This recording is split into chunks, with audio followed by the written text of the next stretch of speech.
Buenas noches, chicos. En 3 minutos empezamos.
Bien, chicos. ¿Qué tal? Buenas noches. ¿Me confirman si es que se puede, si es que pueden ver las diapositivas y se me escucha bien? Sí, doctor, sí se le escucha y sí se ve la diapositiva. Ya, perfecto. Bien, entonces vamos a empezar. El día de hoy vamos a ver lo que son anemias hemolíticas adquiridas. Ustedes saben que cuando hablamos de anemias hemolíticas, pues son un montón. Ya saben que tenemos un tipo de anemias hemolíticas congénitas, que ya lo van a ver en otro capítulo, si es que no lo han visto aún, y las adquiridas, que es lo que vamos a ver esta vez. ¿Sí? Vamos a hablar un poco de introducción. Ustedes saben que la anemia de este tipo de anemia, mejor dicho, está causada porque se destruye el eritrocito eh, más rápido de lo que normalmente duraría su vida. Si normalmente un glóbulo rojo vive 120 días, el tiempo de vida se va a cortar menos. Esta destrucción puede ser dentro del vaso sanguíneo o puede ser fuera del vaso sanguíneo, generalmente en el sistema retículo endotelial. Y por lo tanto, como ustedes tienen una destrucción acelerada, la médula ósea va a tratar de compensar con una eritropoyesis extra, ¿no? Y esa eritropoyesis va a ser secundaria a esta destrucción que está siendo más frecuente.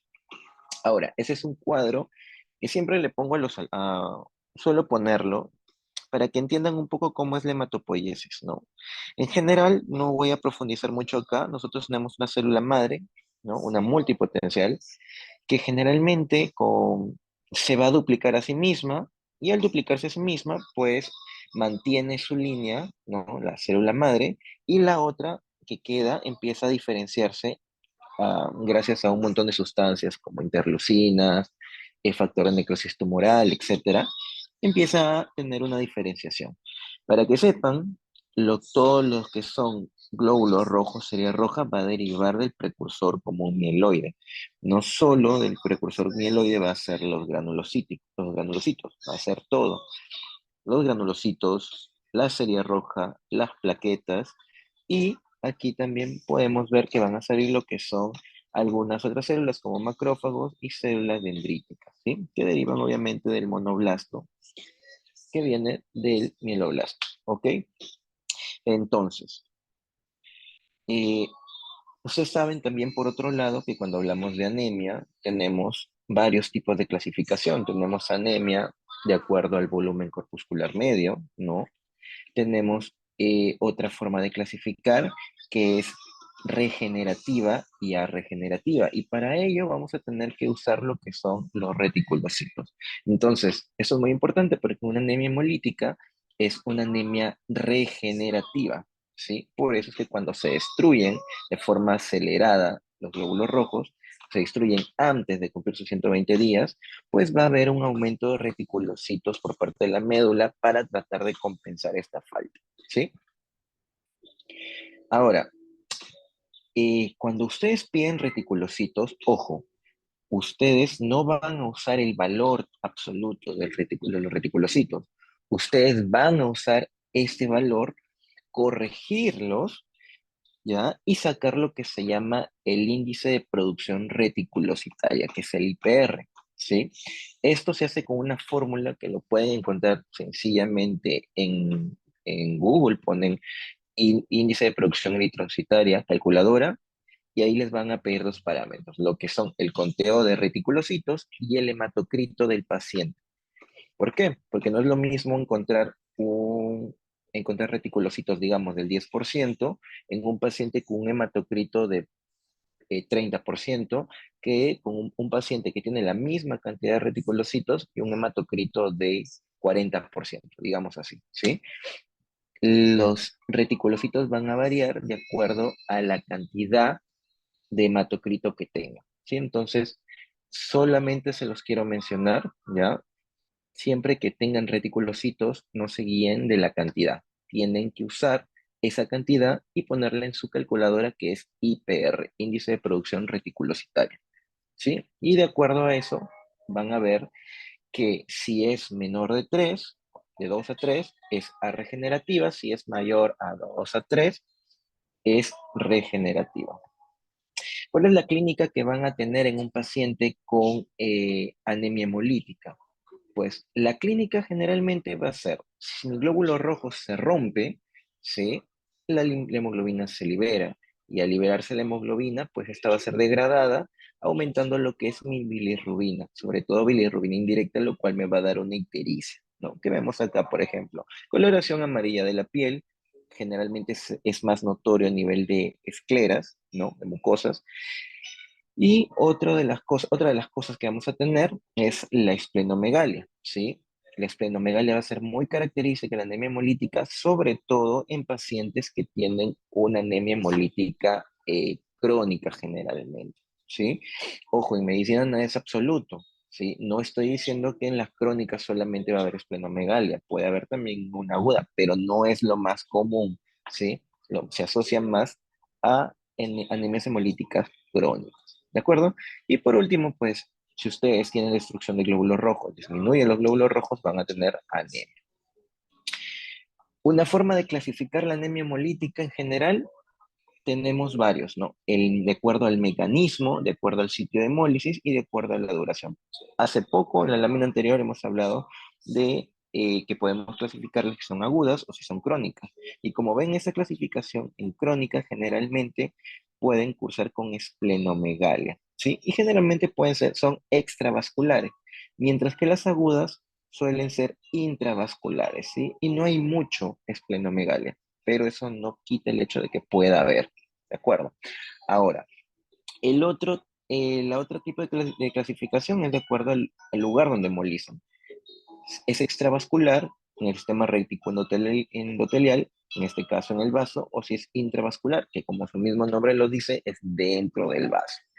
Y de acuerdo al mecanismo, vamos a ver que se clasifica en anemia hemolítica corpuscular o intrínseca, se quiere decir que el problema es del mismo hematíe, y ahí van a encontrar alteraciones de la membrana del hematíe, deficiencias enzimáticas y alteraciones de la hemoglobina, ¿de acuerdo?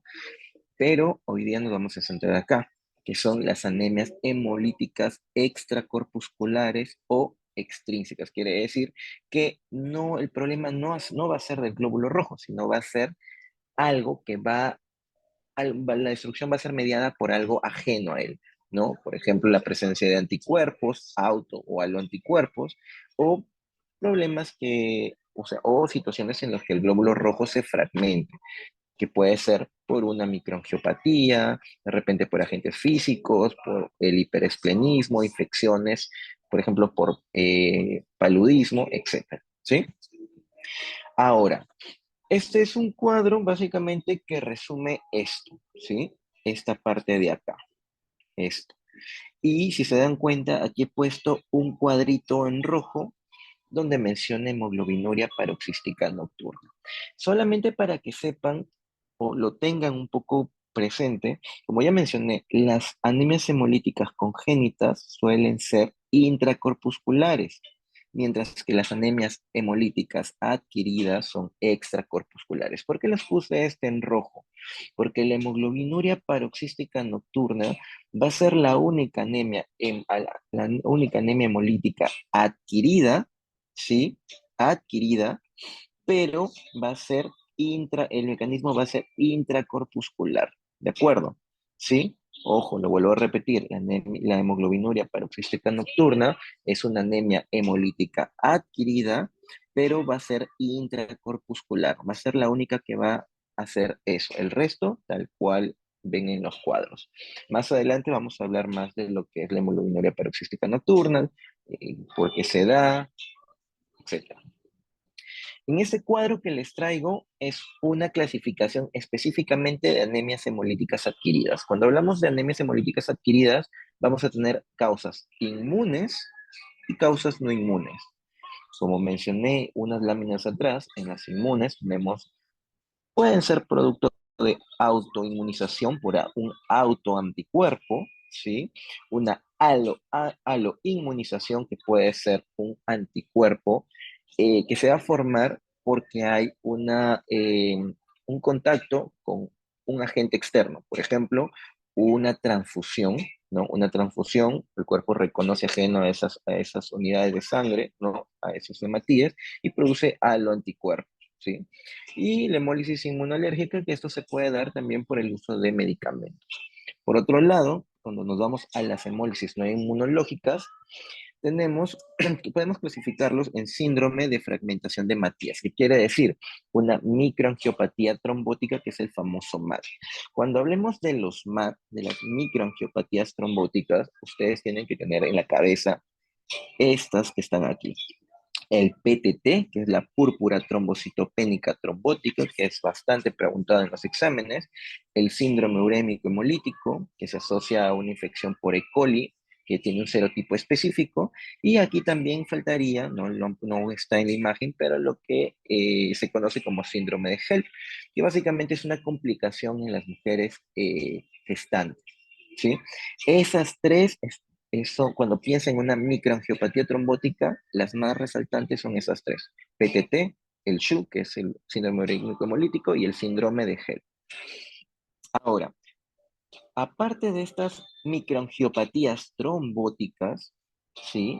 Tienen lo que son causas cardíacas. ¿Por qué? Porque ustedes cuando tienen valvulopatías, son portadores de válvulas protésicas o tienen problemas de la misma válvula, por ejemplo, estenosis, insuficiencia, pues esa misma turbulencia producida por ese daño en el corazón puede producir destrucción de los glóbulos rojos, puede producir hemólisis, ¿sí? Pero esa hemólisis no va a ser mediada por esto, sino va a ser mediada por causa mecánica, ¿sí? Secundario el corazón.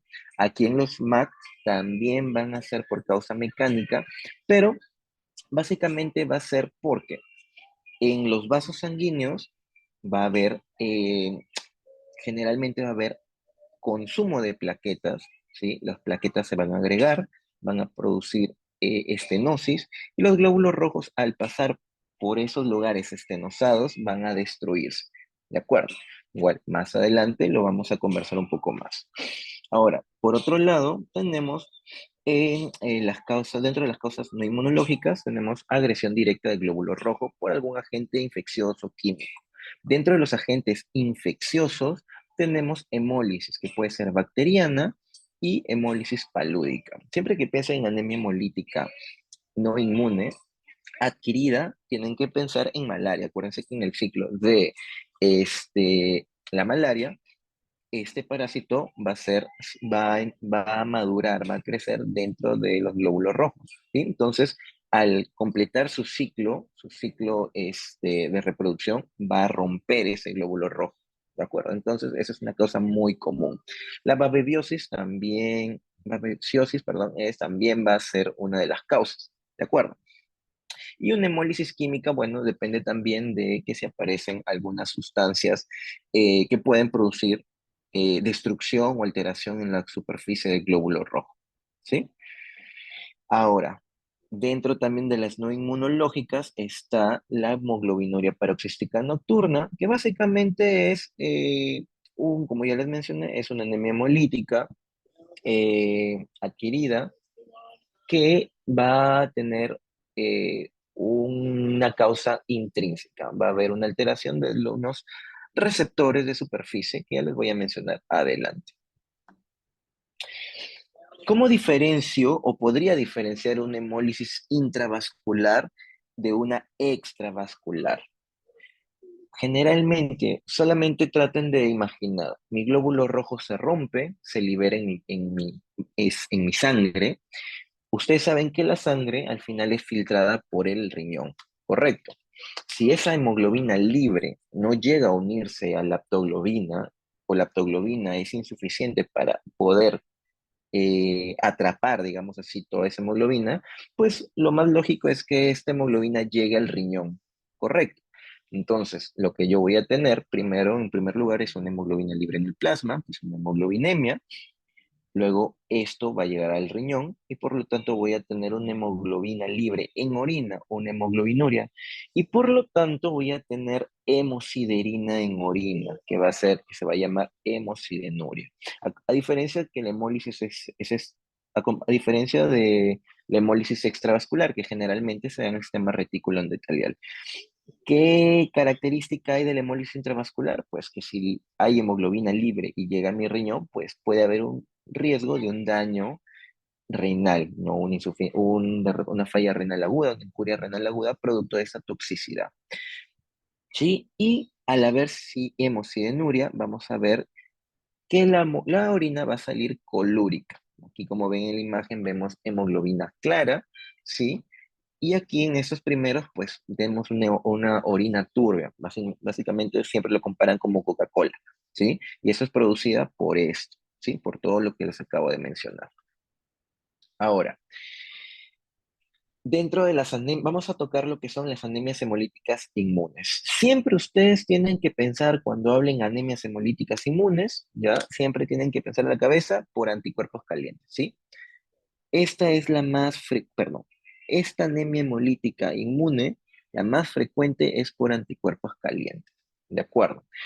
¿Qué es lo que me define una anemia hemolítica inmune de una no inmune? El test de Coombs, ¿sí? Yo tengo que tener un test de Coombs positivo y ojo, no siempre, ya, no siempre eh, una anemia hemolítica inmune va a tener 100% un CUMS positivo. Va a haber de acuerdo a la bibliografía que revisen, va a haber un 1% hasta un 10% que siendo una anemia hemolítica inmune va a ser CUMS negativo. Y eso va a depender mucho de la capacidad de detección de la prueba, ¿correcto? Entonces, pero en términos generales, ya fijen este concepto, anemia hemolítica inmune tiene CUMS positivo. Y cuando hablo de anemias hemolíticas inmunes, tengo las famosos anemias hemolíticas por anticuerpos calientes, que es lo que más predomina, casi un 80%, ¿sí? Luego tengo las anemias hemolíticas por crioglutininas, que es lo contrario. ¿Y cuál es la diferencia? Que con los anticuerpos calientes yo voy a tener un IgG un IgG, ¿de acuerdo? Mientras que en las crioglutininas voy a tener un IgM, ¿sí? ¿Cuál es la etiología de anticuerpos calientes? Pues casi el 80% es idiopática, ¿sí? Pero hay un 20% que estos anticuerpos calientes van a ser producidas por una causa subyacente, una secundaria, entonces, por lo mismo que le estoy explicando. Y las patologías más comunes son los síndromes linfoproliferativos, las enfermedades autoinmunes, sobre todo las que son de tejido conectivo, como el lupus, artritis reumatoide, síndrome de Sjögren, etcétera, ¿sí? Y fármacos. Por otro lado, en las anemias hemolíticas por anticuerpos fríos, que son IgM, ¿sí? Igual va a ser como un 20%, no, perdón, un 10 a 5%, y la mayor causa de esas van a ser idiopáticas, pero también va a haber un grupo que va a ser secundaria, que es la minoría, y esto fíjenlo por favor, lo que les voy a mencionar, ¿sí? Porque es pregunta de examen, vienen preguntas de ENAM, de residente, bueno, más de ENAM, ¿sí? Cuando ustedes tengan una anemia hemolítica por crioglutininas, o sea, IgM, tienen que descartar que no haya infecciones por Mycoplasma pneumoniae, ¿sí? El Mycoplasma pneumoniae es uno de los agentes etiológicos, bueno, una de las causas de anemia hemolítica por anticuerpos fríos. Luego tienen otro tipo de anemias, perdón, otro tipo de infecciones virales como el Epstein-Barr, ¿sí? Y también tienen enfermedades neoplásicas como los síndromes linfoproliferativos también, ¿sí? Pero esto lo comparte con los anticuerpos calientes, ¿sí? Igual no se les puede pensar que puede haber en ambos, tanto en IgM como IgG, alteraciones de bueno, neoplasias, ¿no? Síndrome linfoproliferativo. Por último, tenemos lo que es la hemoglobinuria paroxística a frigore, ¿sí? Ojo, no se vayan a confundir con la hemoglobinuria paroxística nocturna.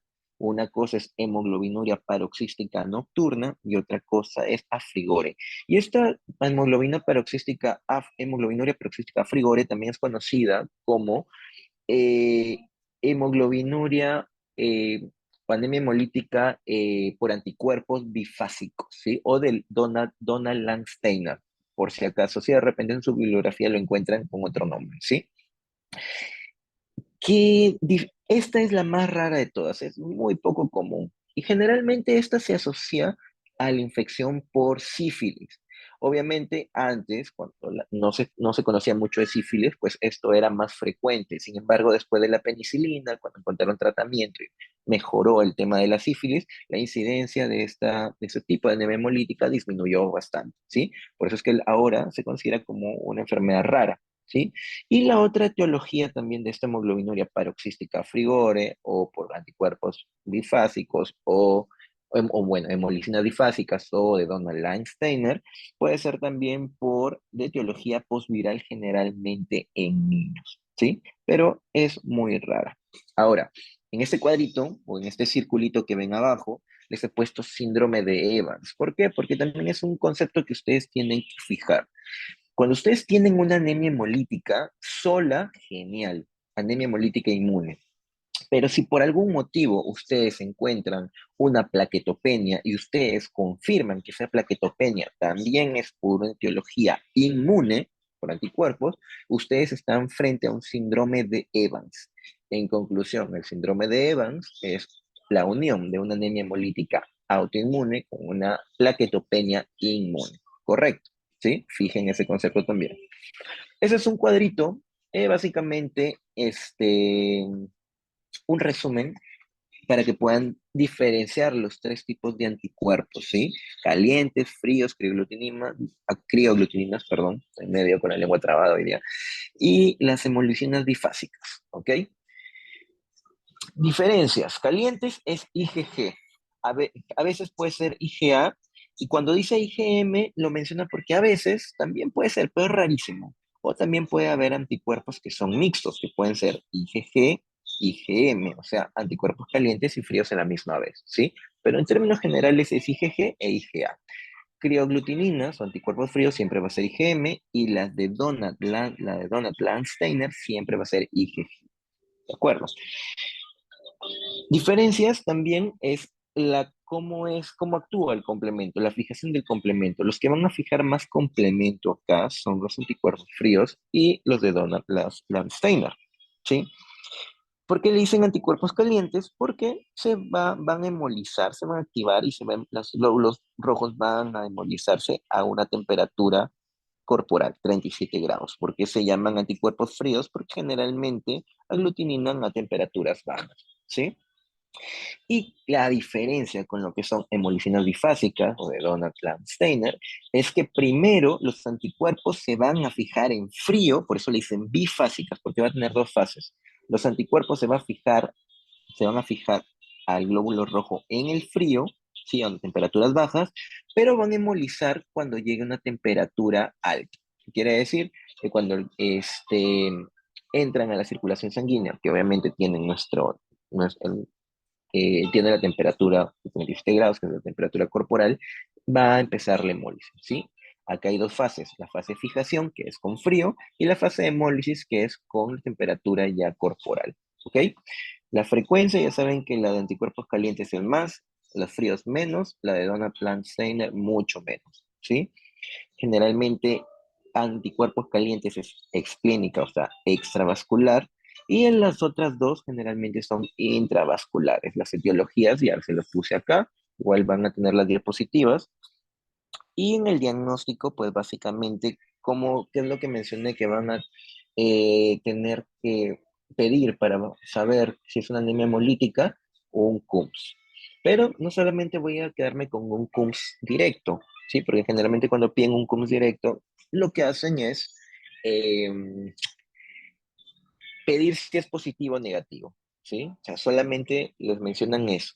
Pero lo más importante es que ustedes pidan un test de Coombs mono específico, ¿sí? Y ya más adelante vamos a mencionar. Si se preguntan cómo es la prueba de Coombs, aquí les traigo una imagen. Tienen que saber que hay dos tipos de pruebas de Coombs o test de Coombs, ¿sí? El Coombs directo, que es el más conocido, y el Coombs indirecto. ¿Cómo hago la prueba de Coombs? Fácil. Si yo tengo un paciente, ¿sí? Con anemia hemolítica, yo tomo la muestra, como ven acá, y cuando separo los glóbulos rojos, esos glóbulos rojos van a estar marcados, porque van a tener antígenos, como ven acá, estas rayitas azul van a estar en la superficie del glóbulo rojo. Esos antígenos, ¿sí? Van a ser como una antena, ¿ya? Como una antena, una señal para los autoanticuerpos o aloanticuerpos, y se van a unir a esos antígenos que están en la superficie del glóbulo rojo. Forman el complejo y después que esto es ya lo que yo tengo, ¿sí? Ese es el mecanismo que tengo, o sea, lo que ya ocurre en el cuerpo. Pero cuando yo saco esta sangre, yo separo los glóbulos rojos, esos glóbulos rojos que están marcados con anticuerpos, yo lo que les voy a hacer es darle o echarles lo que es el suero de Coombs, el reactivo de Coombs, que es un anticuerpo antihumano. Entonces, ¿qué van a hacer estos anticuerpos? Perdón, el anticuerpo antihumano o el reactivo de Coombs es unirse a esos glóbulos rojos que ya estaban marcados, ¿sí? Entonces, como ven en la imagen, estos anticuerpos del reactivo de Coombs van a unir a varios glóbulos rojos que ya tienen anticuerpos marcados, ¿sí? Y van a hacer que se aglutinen, se peguen. Entonces, pasa esto, ¿sí? El resultado es positivo. ¿Por qué? Porque si se unen es porque estos anticuerpos del test de Coombs van a unir glóbulos rojos ayudándose de estos anticuerpos que tienen los pacientes. ¿De acuerdo? ¿Qué pasa en el test de Coombs indirecto? Es al revés. Yo no busco acá lo que son los glóbulos rojos del paciente. Lo que hago es tomar el suero del paciente con anemia hemolítica. ¿Y qué hago? Expongo el suero del paciente con anemia hemolítica que en teoría ya tiene los anticuerpos circulando, porque esto es lo que se va a unir a sus propios glóbulos rojos. Entonces, lo que yo voy a hacer es coger el suero del paciente con anemia hemolítica, que tiene esos anticuerpos, y ponerlos en lo que es sangre del donante, ¿sí? El donante no tiene anticuerpos, tiene los glóbulos rojos que tienen sus antígenos.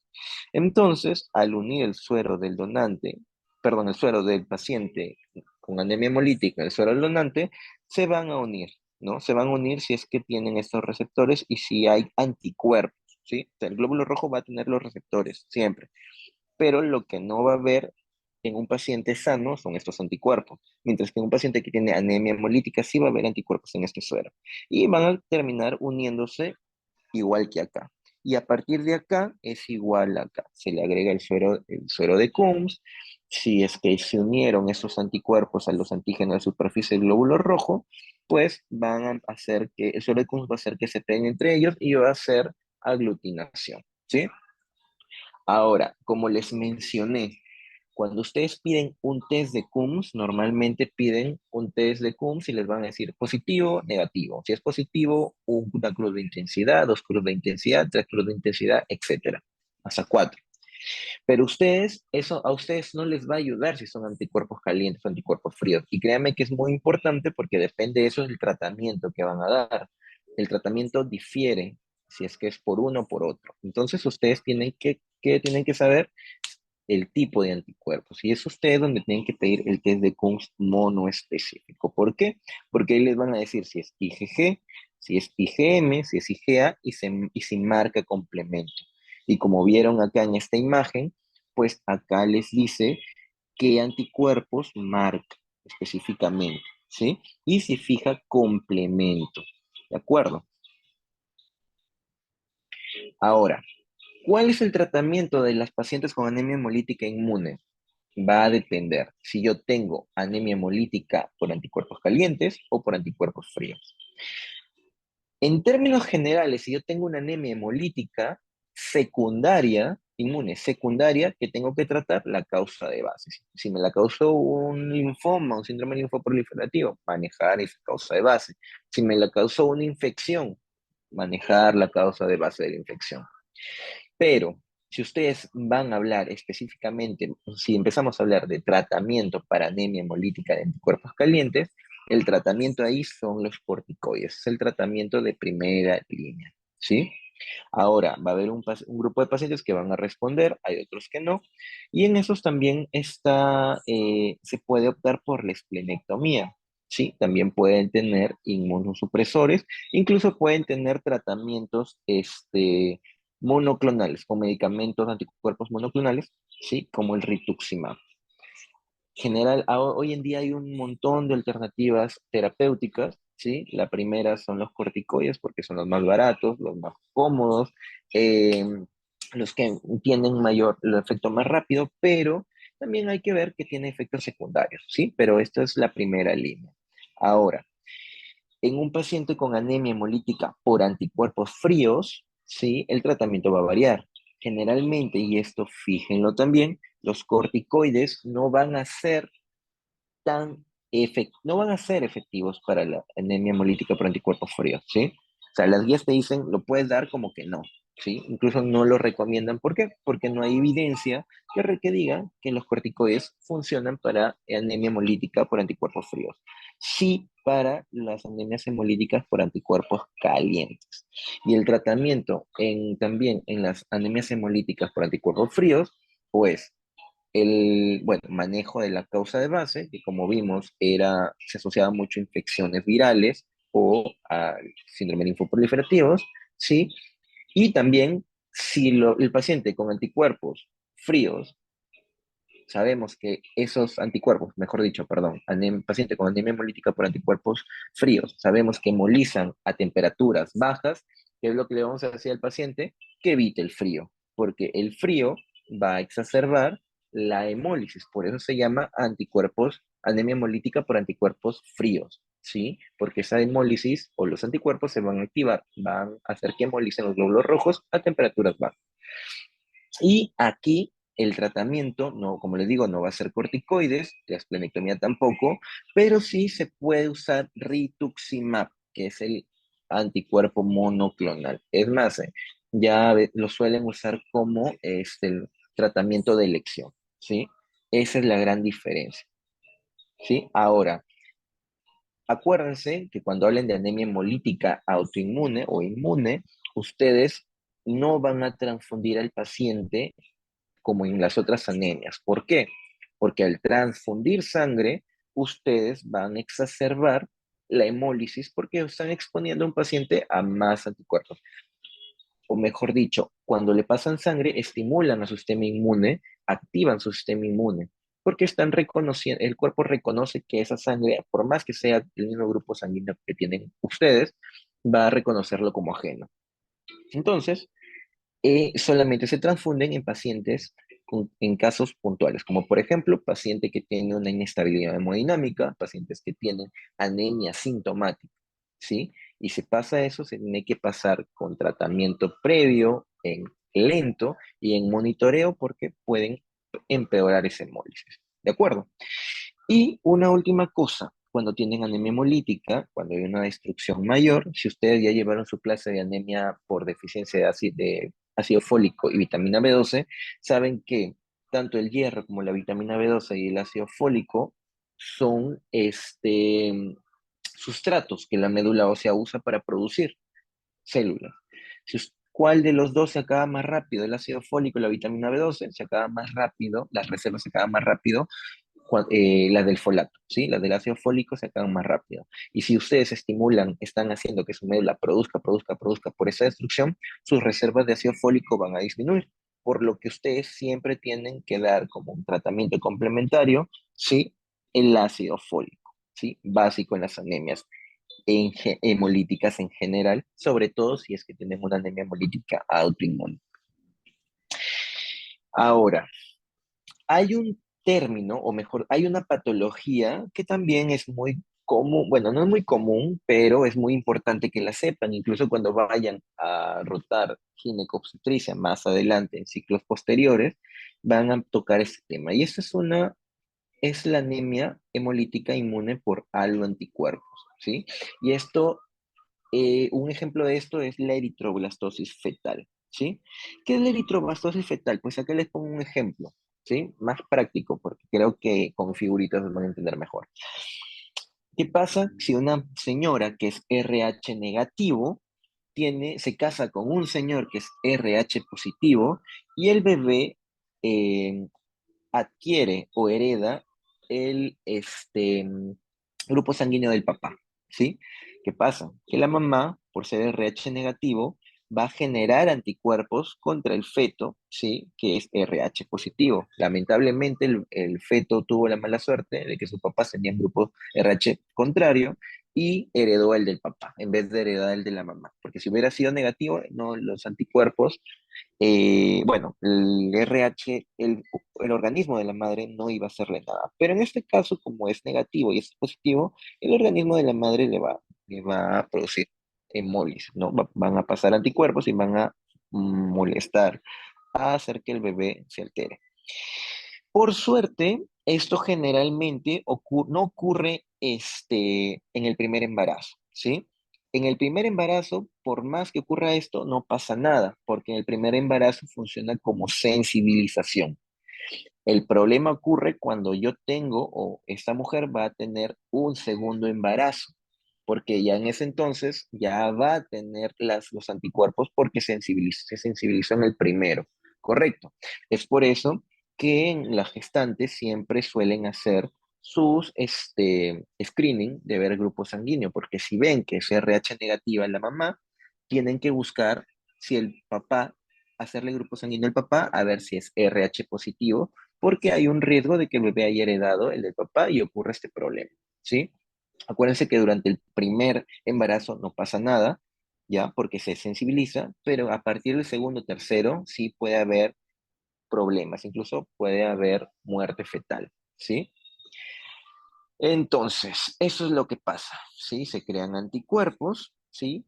La madre ataca el feto y empieza a haber la hemólisis. Por eso es que parte del tratamiento es que después del primer embarazo, la mujer reciba inmunoglobulina, ¿sí? Inmunoglobulina para evitar que haya problema con el segundo embarazo, ¿sí? Acuérdense de esto, eritroblastosis fetal, la mamá es RH negativo, el papá RH positivo, el bebé hereda el grupo sanguíneo, factor RH del papá, y por lo tanto hay una incompatibilidad.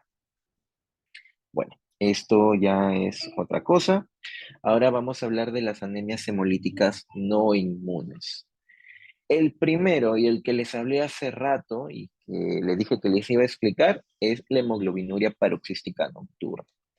¿Qué es la enfermedad?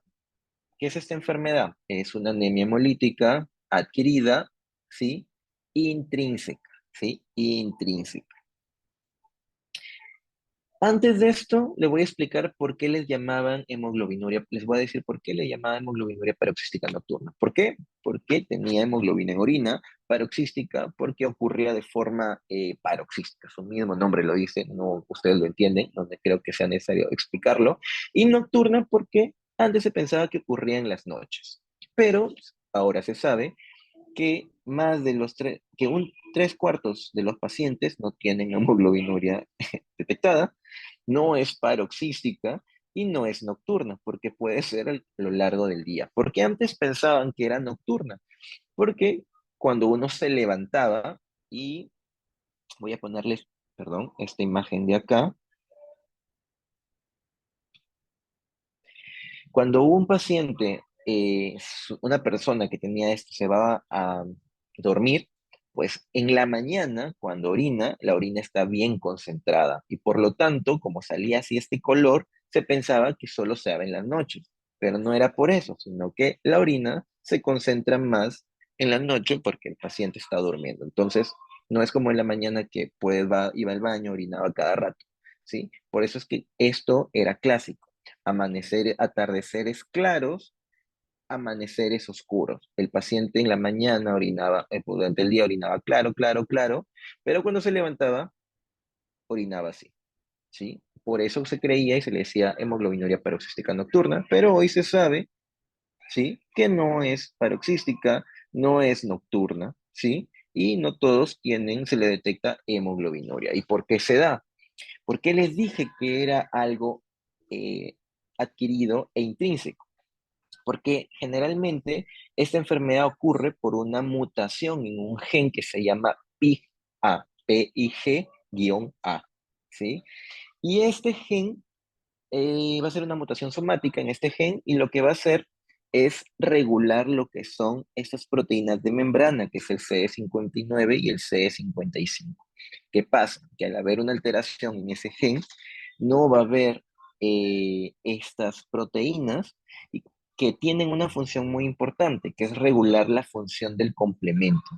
Cuando un paciente tiene, un paciente normal, cuando un paciente normal le hacen un estudio, tiene estos receptores y esas proteínas de membrana van a controlar, a anular el complemento, cosa que el complemento no destruye la célula roja, o sea, el glóbulo rojo. Pero en un paciente con esta hemoglobinuria paroxística nocturna, va a haber alteración en ese gen que codifica estas proteínas. No hay estas proteínas y viene el complemento y como no encuentra sus proteínas de regulación, ataca al glóbulo rojo y lo elimina. ¿Sí? Esa es la hemoglobinuria paroxística nocturna. Es caracterizado por esto. Ahora, ¿qué puede haber en una hemoglobinuria paroxística? Las complicaciones es que esta enfermedad también se asocia a citopenias y se asocia también a anemia, perdón, a aplasia medular. Pueden encontrarla asociada en pacientes con aplasia medular, es más, es bastante frecuente, ¿sí? Relativamente frecuente. Y también el riesgo de trombosis es alto acá, ¿sí? La hemoglobinuria paroxística nocturna les predispone a tener trombosis. Son tres cosas que tienen que tener en cuenta de esta patología. El tratamiento es un poco complicado, ¿sí? Hay un medicamento caro que no les voy a mencionar acá porque no viene el caso, pero las cosas básicas sí tienen, que les he dicho, tienen que fijar. Por otro lado, tenemos las infecciones, ¿sí? A la cabeza, la malaria y babesiosis. Ya saben que la parasitación directa de los hematíes pues van a causar ruptura y ese es un mecanismo, bueno, una acción mecánica, ¿sí? Se rompe básicamente porque el germen está dentro, nada más, así es sencillo. Las otras causas mecánicas son la microangiopatía trombótica, de los que le mencioné hace un momento, bueno, al inicio. ¿Qué causa una microangiopatía trombótica? Pues básicamente, microangiopatía es porque se da en pequeños vasos, los vasos más pequeños, ¿sí?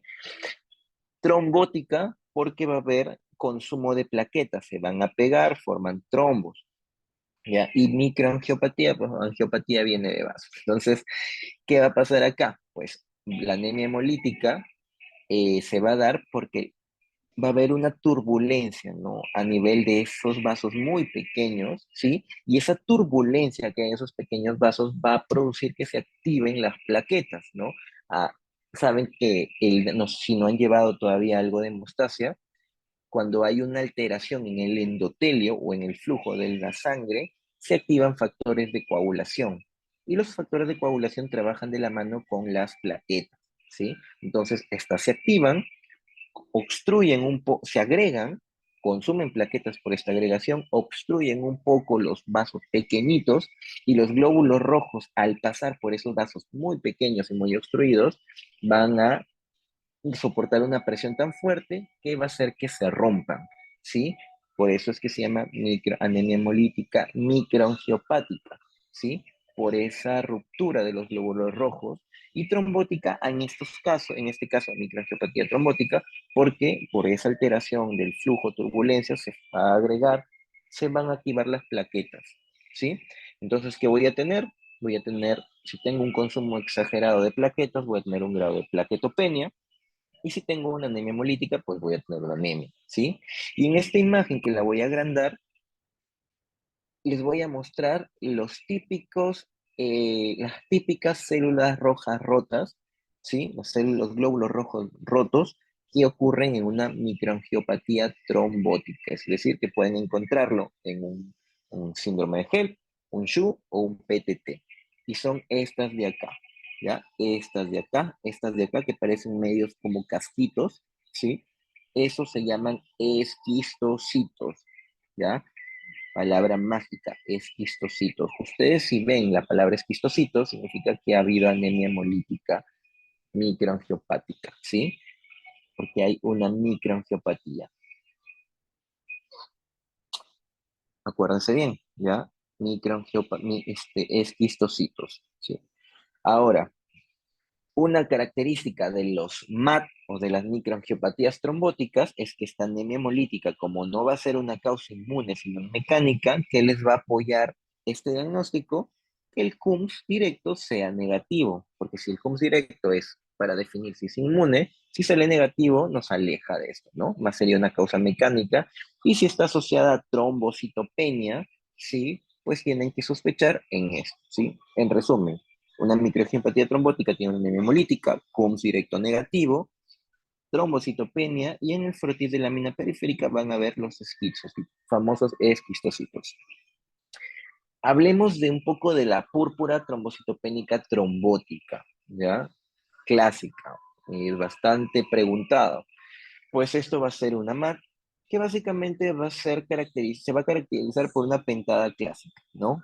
La anemia, la trombocitopenia, signos neurológicos, alteración de la función renal y fiebre.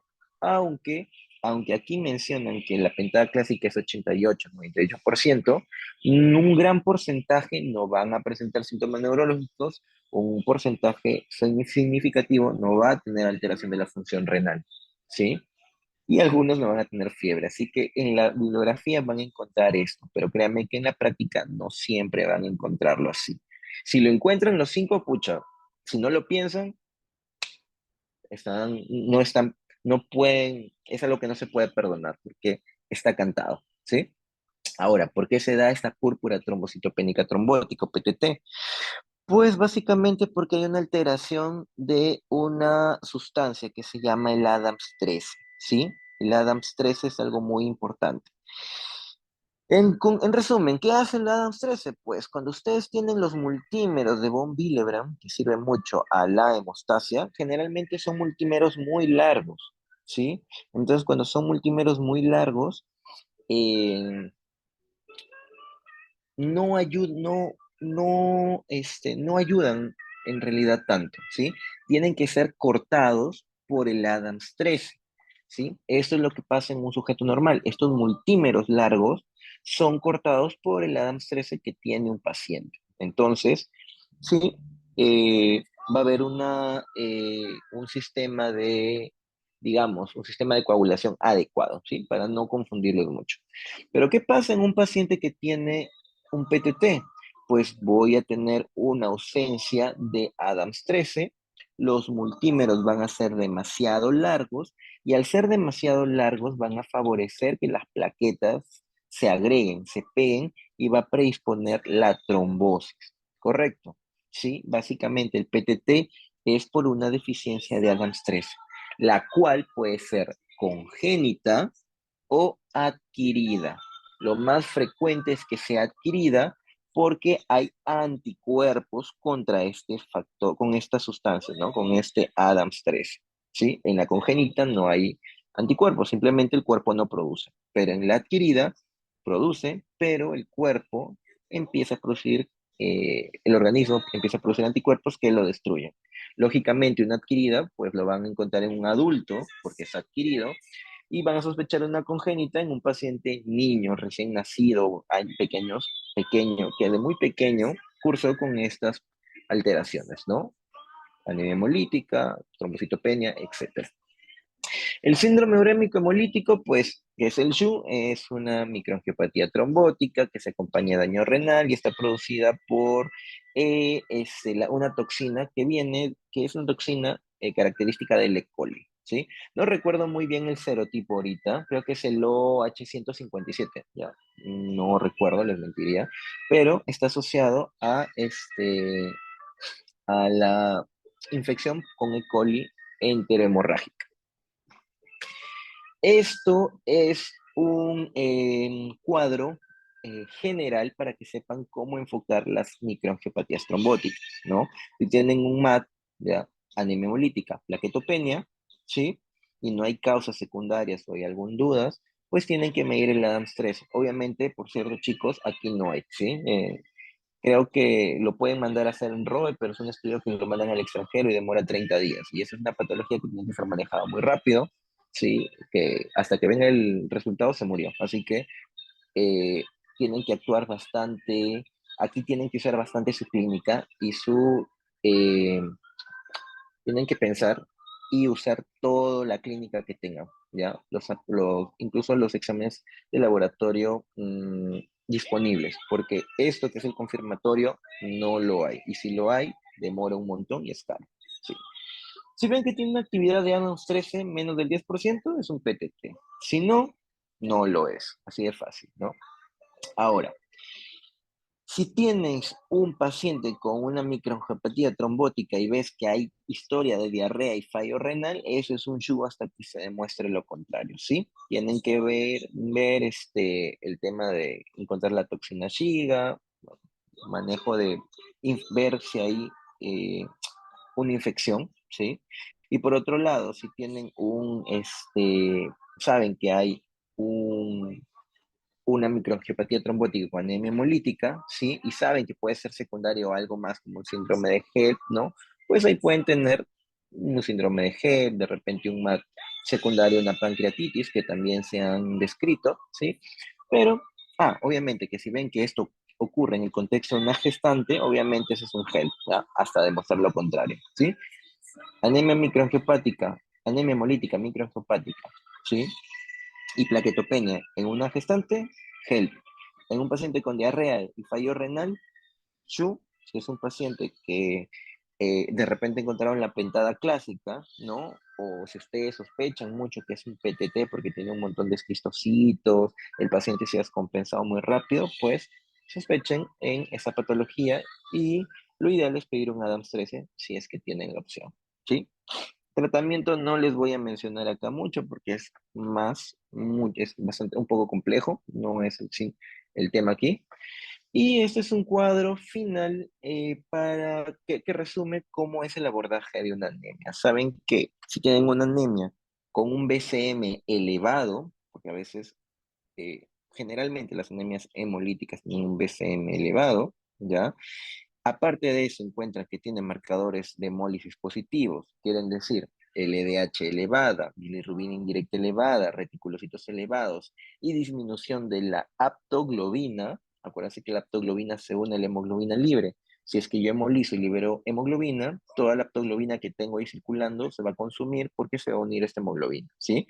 Yo voy a sospechar de una anemia hemolítica, obviamente, ¿sí? Ahora, tengo que sospechar si es una anemia hemolítica intravascular o extravascular, y para poder sospecharlo va a depender mucho un examen de orina. Así de fácil, sacan su examen de orina, hemoglobinuria, hemosidenuria, y si tienen de repente también una falla renal, pues probablemente sea una hemólisis intravascular.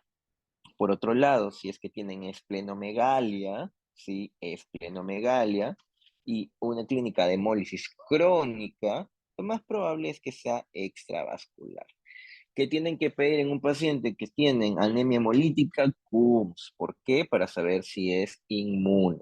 Si tienen una prueba de CUMS positiva, tienen que pensar si es inmunológica. Obviamente es mediado por anticuerpos, y tienen que ver si es que no sean por aloanticuerpos, que generalmente es por transfusión, ¿sí? O por enfermedad del recién nacido, por lo que ya les comenté, de la madre y el feto, o autoanticuerpos, ¿sí? Que el organismo produce, ¿sí? Los produce por sí mismo, secundario a algo más, sin necesidad de haberlo expuesto a una transfusión, ¿sí? Y saben que tienen los fríos, los calientes a frigore, y para eso van a pedir el test de CUMS, cuál el mono específico, para que le digan qué tipos de anticuerpos hay, ¿ok?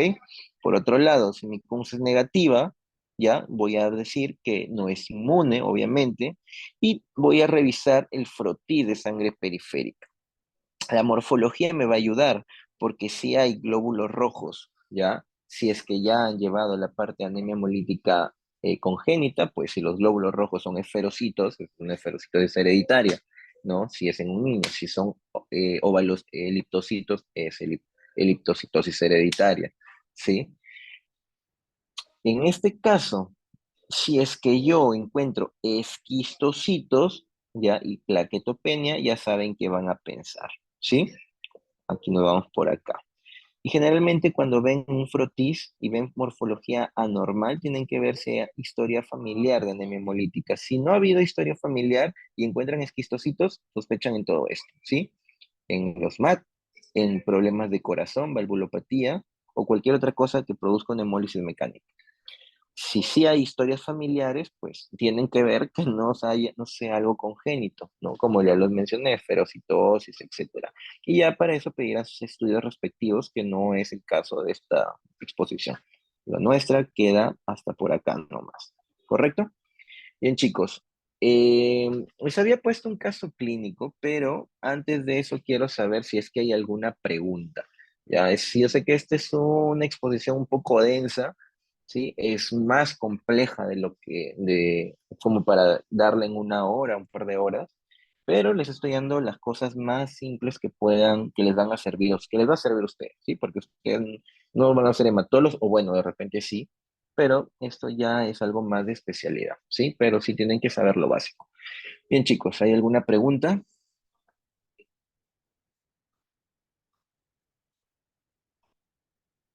Chicos, no me digan que me he salido, me he desconectado y he hablado solito toda esta hora. Chicos, si alguien me puede confirmar si se me escucha, Se escucha, doctor. Escucha, ya, doctor. perfecto. Entonces, ¿alguien tiene alguna pregunta? O yo pregunto. Bueno, pues si no hay ninguna pregunta, les voy a poner el caso clínico. Y si no, nadie me dice nada, pues llamaré. Es uno nada más, ¿ya? Es una paciente, mujer de 18 años, que tiene antecedente de lupus, ¿sí? Ingresa por un cuadro de disnea progresiva, taquicardia, ¿sí? Y cuando le examinan, ustedes encuentran que hay ictericia, ¿sí? Dos cruces en escleras y piel. Ustedes, como buenos médicos, le hacen su examen físico, que es lo que ya mencionó, y le piden su hemograma. Y como han estado atentos a la exposición, no solamente le piden hemogramas, sino le piden exámenes que les evidencien un grado, les ayude a evidenciar si hay una hemólisis activa. Vemos que tiene hemoglobina en 6,5, plaquetas 80.000, leucocitos con 4.500, con una fórmula diferencial adecuada, es decir, que tiene buenos neutrófilos, adecuados linfos, etcétera. Lactato deshidrogenasa, ojo, no se confundan con la lipoproteína de alta densidad, ¿sí? Que es el HDL, ¿ya? Es lactato deshidrogenasa. Sí, la bilirrubina total es en 10, a predominio de indirecto con 7 y la hemoglobina tiene menor a 1. Entonces, ¿cuáles son sus impresiones diagnósticas, chicos? ¿Qué exámenes solicitarían y a qué creen que se debe esta patología? ¿Alguien que quiera participar?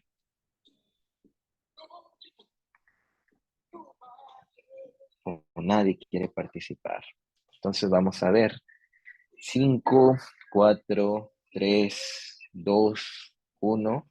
Nadie. Entonces vamos a llamar. A ver. Brenda Torres. ¿Estás, Brenda, en primer lugar? Brenda, si puedes prender tu micrófono. No está Brenda. A ver, vamos a Diego Sotelo. ¿Estás, Diego? Sí, doctor, buenas noches. Buenas noches. A ver, Diego, cuéntame y te pongo el caso de nuevo, ya para que lo veas. Cuéntame, cuál es tu impresión diagnóstica y qué exámenes pedirías a este paciente? Bueno, una anemia hemolítica autoinmune, ¿no? Quizás me pedirle un test de Ya, COMS directo, monoespecífico para anticuerpos calientes, ¿por qué anticuerpos calientes? porque mencionó que en esa anemia hemolítica autoinmune por anticuerpos calientes, en las Ujú. secundarias estaba destacada lo que son las enfermedades como lupus, artritis Mm, reumatoide y Sjögren. Ya, perfecto, muy bien, ya, excelente. A ver, entonces, perfecto, perfecto. Ahora vamos con alguien más. A ver, vamos a buscar. A ver, Ana Delgado. ¿Estás, Ana? ¿Qué tal, Ana? A ver, para ti, ¿qué impresión diagnóstica te da? ¿Qué pensarías y qué exámenes solicitarías? Tu compañero mencionó algo, pero con estos datos, no necesariamente puede ser algo inmune, ¿sí? ¿Qué pensarías? Dame tus diferenciales. Acuérdense que cuando ustedes tienen pacientes, ¿sí? No van a ir con un solo diagnóstico. Para eso están los diagnósticos diferenciales. ¿Qué me podrías decir?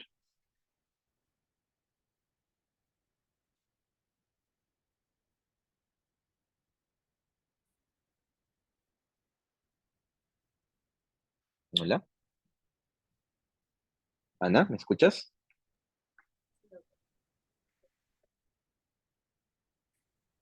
Creo que se escucha muy bajo. ¿Estás con audífonos? No, ahora sí se me escucha. Ay. Ahora sí, perfecto. A ver, ¿qué me puedes decir?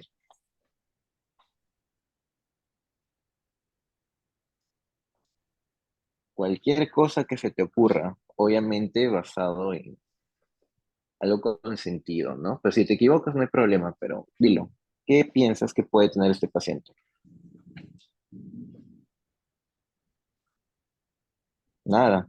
Mm, A ver, tal vez podría ser, bueno, también anemia hemolítica, pero no por autoanticuerpos, sino tal vez por medicamentos, inmunomedicamentosa.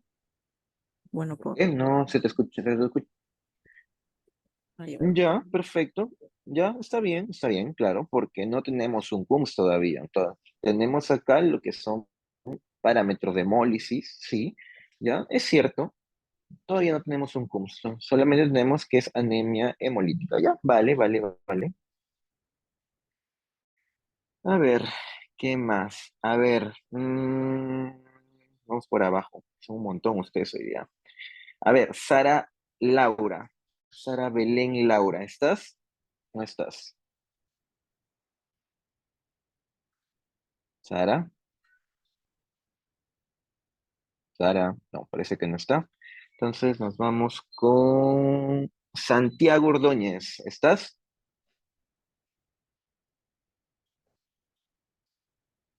Santiago, ¿estás? Ya se durmieron, chicos. Mm, a ver, vamos más acá. A ver, Vanessa Araujo, ¿estás? Hola, Doctor, Vanessa. disculpe, ¿me llamó? ¿Quién habló? Disculpen. No, no lo vi. ¿Quién habló?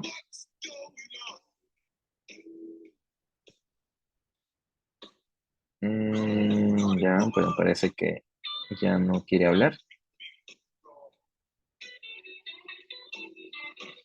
Raquel Carpio, ¿estás?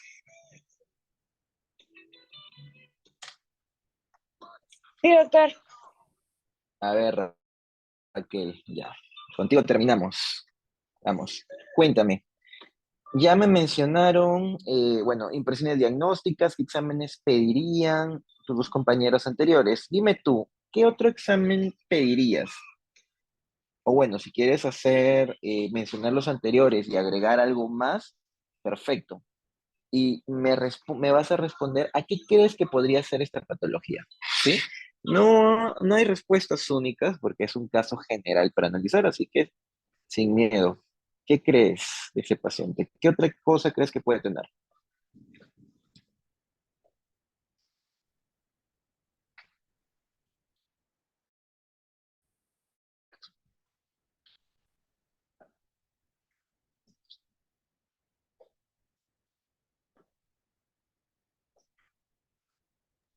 Sí, Hola, doctor, es una paciente lúpica, enfermedad ya. autoinmune. Ujú, Este, bueno, tiene una anemia severa.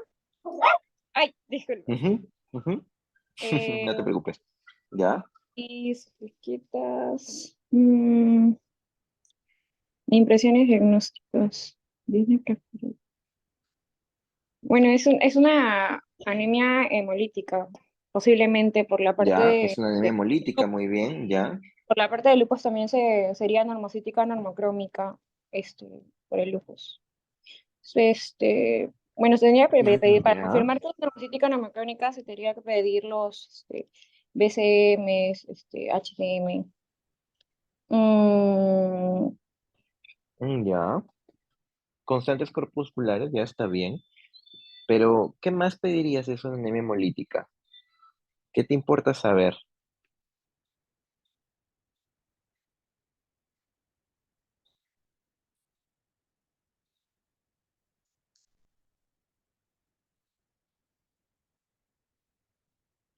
Bueno, acuérdense que la anemia hemolítica, sí es cierto, el BCM puede estar a veces normal, pero generalmente lo van a encontrar elevado. Pero aquí, obviamente, el BCM no va a ser muy importante porque ya tienen acá que está hemolizando. O sea, de repente inicialmente en un hemograma donde solamente le dan hemoglobina, el nivel de hemoglobina, sí, porque el BCM les va a ayudar. Pero si aquí ya tienen sus parámetros de hemólisis, entonces ya es muy probable que, obviamente, o no es probable, obviamente es una anemia hemolítica. Pero tendrían que pedir algunas cosas, como ya tus compañeros mencionaron, el test de Coombs, ¿sí? Ahora, muy importante, acuérdense que esta patología, ya, ustedes van a sospechar mucho el tipo de diagnóstico de enfermedad por los antecedentes de la paciente o del paciente. En este caso es una paciente joven, mujer, con antecedente de lupus. Entonces, si yo tengo una paciente con lupus, ¿sí?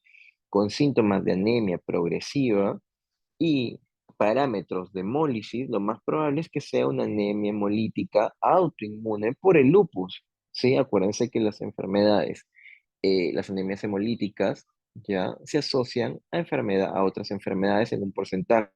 Ya a veces son idiopáticas, pero a veces son secundarias. Y si tengo una enfermedad autoinmune, pues voy a tener probablemente una anemia hemolítica secundaria a esta enfermedad inmune. ¿Sí? Ahora, le salió estos exámenes, ¿sí? Le salió estos exámenes.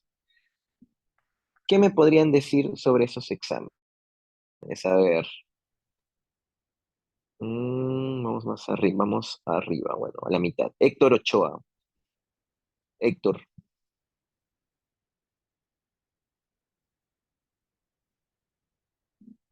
Héctor, ¿estás o no estás? 5, 4, 3, 2, 1, no está. Jimena Villena,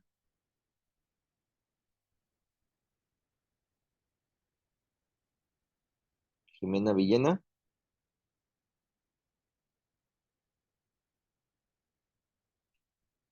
¿estás? ¿O se durmieron o les da vergüenza hablar? Luciana Cárdenas, ¿estás, Luciana?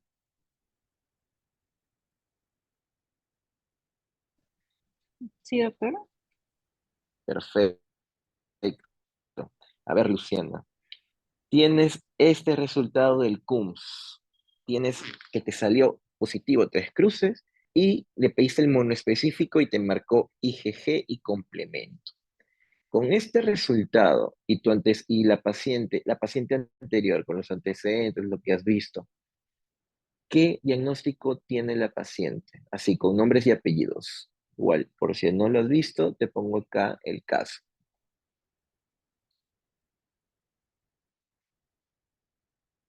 ¿Qué diagnóstico le das al paciente?